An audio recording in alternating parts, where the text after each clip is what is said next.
Next अब आपका जो टॉपिक है वो है नेमिंग रिएक्शंस, या फिर आप इसको कह सकते हो नेम्ड रिएक्शंस, जैसे भी सही लगता है। ठीक है, नेमिंग रिएक्शंस या नेम्ड रिएक्शंस, मतलब क्लियर हो रहा है इस टॉपिक के नाम से ही, टाइटल से ही, कि यहाँ पे वो रिएक्शंस को हमने पढ़ना है जिनके लिए स्पेसिफिक नाम दिया गया है।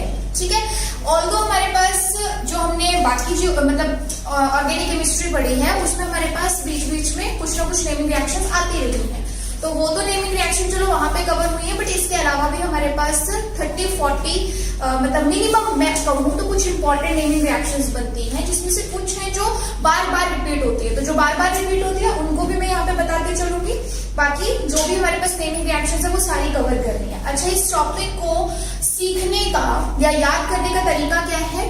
पेपर पेन मेथड, सिंपल, पढ़ो पेपर पेन पे लिखो कि आपको ये रिएक्शन याद हुई या नहीं। हाँ, ये जरूर है कि अभी तक आपने जैसे ये रिएक्शंस पढ़ी है उससे थोड़ा डिफरेंट तरीके से मैं यहाँ पे करवाऊंगी, बिकॉज आपके लेवल पे क्वेश्चंस जो होते हैं वो मतलब थोड़ा सा वो चेंज करके भी देता है। चेंज करके इन द सेंस कि आपने सपोज पढ़ा है कि NaOH के साथ कोई रिएक्शन होती है, ठीक है, तो वो आपको वहां पे NaOH ही नहीं देगा।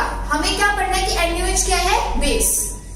तो उसकी बजाय वो कोई और बेस भी दे देगा तब भी वो रिएक्शन प्रोसीड कर सकती है। तो हमने उस तरीके से जनरलाइज्ड वे से देखना है कि एक्चुअल में किस टाइप के मॉलिक्यूल्स की जरूरत होती है। हमें पर्टिकुलरली याद नहीं रखना कि ये चाहिए होता है, ठीक है। हाँ, थोड़ा बहुत ध्यान में रहता है, अच्छी बात है, लेकिन जैसा हम +1 +2 या लोअर क्लासेस में पढ़ते थे उस तरीके से नेमिंग रिएक्शंस हमने नहीं पढ़नी है। तो जो तरीका आपको यहाँ पे बताया जाएगा उस तरीके से क्या होता है कि चाहे वो दुनिया का कोई भी एल्डिहाइड डाल दे, आपको पता है एल्डिहाइड है, अब दुनिया का कोई भी एल्डिहाइड डाल दे आप वो क्वेश्चन कर लोगे, लेकिन आपने याद किया है कि जी देखो बस एसिटाल्डिहाइड के साथ ये रिएक्शन हुई थी, तो आप बस एसिटाल्डिहाइड ढूंढोगे। अगर एसिटाल्डिहाइड के अलावा कोई और मिल गया तो फिर आपको लगेगा ये वो रिएक्शन है ही नहीं। तो हमने वो तरीका बिल्कुल भी पुराने वाला नहीं अपनाना है, नए तरीके से पढ़ेंगे। दूसरी चीज इनको याद करने का तरीका है कि एक साइकिल में स्टार्ट कर देना है। साइकिल इन द सेंस कि अपना पोटेंशियल देखते हुए कि आप एक दिन में 2, 3, 4 जैसे ही कंप्लीट होता जा रहा है कितनी रिएक्शंस कर सकते हो। सपोज आप 3 रिएक्शंस बहुत अच्छे से एक दिन में कर सकते हो, बाकी सारे रिवीजन के साथ। सिर्फ मैं इतना सा नहीं दे रही हूँ, ये एक्स्ट्रा पार्ट है। तो 3 आज, 3 कल, 3 परसों, ऐसे आपकी चलती रहेंगी। सपोज आपकी 40-50 है, 10-15 दिन, 20 दिन कितने भी लग गए, एक साइकिल कंप्लीट हो गया। उसके बाद एक दिन निकाल के उन सबको रिवाइज करो, फिर से पूरी की पूरी फिर से रिवाइज करो, और एक दिन के गैप के बाद फिर से वैसे ही स्टार्ट कर दो, क्योंकि आप जब रिवीजन करोगे आपको पता रहेगा कि कितना याद रहा और कितना भूला, कौन सा भूला। तो नेक्स्ट टाइम जब वो फिर से याद करोगे तो उस पर ज्यादा फोकस देना है, और ये साइकिल आपने तब तक नहीं तोड़ना है जब तक एग्जाम नहीं हो जाता। Only this is the best method to memorize naming reactions. Otherwise, क्योंकि इसमें मेमोराइज करने वाला कंसेप्ट ज्यादा है, अगर आप अभी बहुत अच्छे से याद करके आपको लगा हो गया और एग्जाम तक या एग्जाम के पास तक आपने उसको रिवाइज नहीं किया या फिर से नहीं पढ़ा उतने अच्छे से, तो वो किसी काम की नहीं रहेगी। ऐसा होता है, जो सीखने वाली चीज है वो आपने आज सीखी, अच्छे से बैठा लिया दिमाग में, 15 दिन के बाद या 15 महीनों के बाद भी पूछोगे आप उसको ज्वाइन कर पाओगे, लिंक कर पाओगे।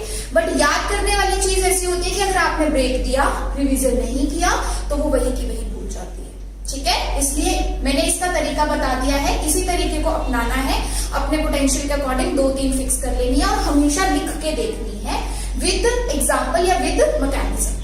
सब चीजें डिस्कस होंगी यहाँ पे, ठीक है।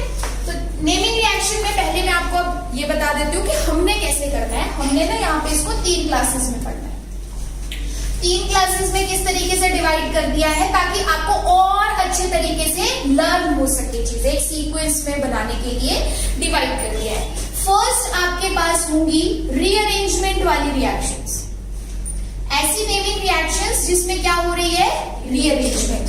रीअरेंजमेंट में क्या होता है? जस्ट स्केलेटन चेंज होता है मॉलिक्यूल का, कोई भी चीज ऐड नहीं होती, कोई भी चीज रिमूव नहीं होती, जस्ट उसमें ही हम कुछ ऐसा करते हैं, एक किसी एटम को, ग्रुप को एक से दूसरी जगह शिफ्ट करते हैं, भेजते हैं, और उसकी वजह से अब उसका स्केलेटन डिफरेंट हो जाता है, वो अलग नजर आता है। वो रिएक्शंस कौन सी है? Rearrangement, and these are very important reactions. तब रीअरेंजमेंट से आप ऑलमोस्ट ले लो, हर बार क्वेश्चन बनता ही बनता है, कोई ना कोई रीअरेंजमेंट वाली रिएक्शन आती है। सिमिलरली आपके पास सेकेंड टाइप है कंडेंसेशन रिएक्शंस की। सो कंडेंसेशन रिएक्शंस आपने पढ़ी होगी पहले भी, जैसे एल्डोल कंडेंसेशन होती है, ठीक है। आपके पास कैनिजारो रिएक्शन, कैनिजारो तो चलो कंडेंसेशन में क्यों कह रही, कैनिजारो इज डिफरेंट, एल्डोल है, पर्किन है, स्ट्रॉब्स है, आपके पास न्यूएंजल है, ऐसे बहुत सारी कंडेंसेशन रिएक्शंस आती है। तो नाम से क्लियर हो रहा है कंडेंस होगा मॉलिक्यूल। मॉलिक्यूल क्या होगा, कंडेंस होगा। जब दो मॉलिक्यूल आपस में ज्वाइन होंगे तो वो कंडेंसेशन रिएक्शन है, जिसमें से कुछ ना कुछ रिमूव होता है। जनरली वाटर रिमूव होता है या कोई और लिविंग ग्रुप होगा तो वो रिमूव होता है, दैट इज कंडेंसेशन, ठीक है।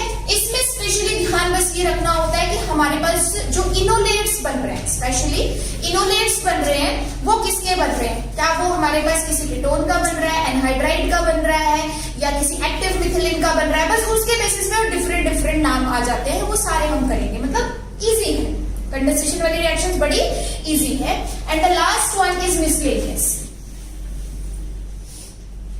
मिसलेनियस में हम वो वाली रिएक्शंस कवर करेंगे जिनका इन दोनों से लेना देना नहीं है, रीअरेंजमेंट या कंडेंसेशन से, उनको हम मिसलेनियस में रखेंगे।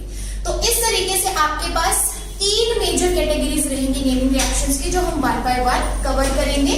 पहले रीअरेंजमेंट, फिर कंडेंसेशन और फिर मिसलेनियस, ठीक है। अब फर्स्ट जैसे मैंने बोला है कि रीअरेंजमेंट से हम स्टार्ट करेंगे, तो हेडिंग दे दो rearrangement based name reactions. Rearrangement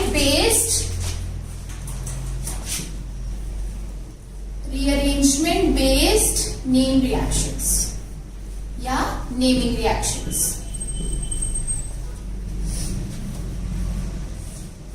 और इसमें हम सबसे पहले करेंगे बहुत ही कॉमन, इंपॉर्टेंट और फेमस रिएक्शन, जिसका नाम है pinacol pinacolone, pinacol pinacolone rearrangement.